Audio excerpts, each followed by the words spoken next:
The Motorola's latest smartphone called Moto G22 is now official in the European market with a unique camera module. Talking about the specifications, the Moto G22 supports a 6.5-inch HD Plus Max Vision display with up to 90Hz refresh rate, and it has a tall 20:9 aspect ratio. The phone is powered by MediaTek Helio G37 chipset coupled with pubg G8320 GPU.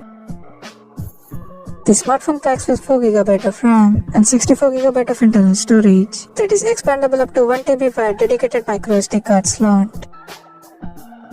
In terms of camera, the Moto G22 features a quad camera setup on the rear that includes a 50MP main camera with f1.8 aperture plus 8MP ultra wide angle lens with 180° field of view plus 2MP macro and 2MP depth sensor with f2.4 aperture.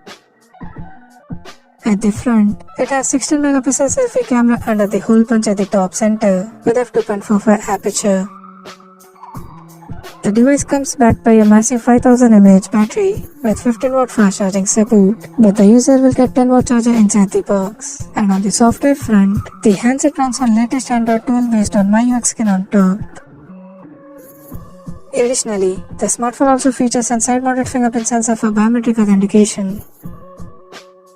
The connectivity option on the phone includes dual SIM 4G, dual-band Wi-Fi, Bluetooth 5.0, GPS, NFC, 3.5mm headphone jack, and a Type-C charging port. The physical dimensions of the smartphone measures at 163.95 by 74.94 by 8.45mm, and it weighs around 185 grams. Now talking about the pricing and availability details. The Moto G22 has been priced in the European market at €169.99, and it is now available for purchase in some selected European regions in Cosmic Black, Iceberg Blue, and Pearl White color options. So what do you guys think of this Moto G22 smartphone? Do let us know in the comment section below, and stay tuned to techsole YouTube channel for more tech updates. Thanks for watching. We'll see you guys in our next video.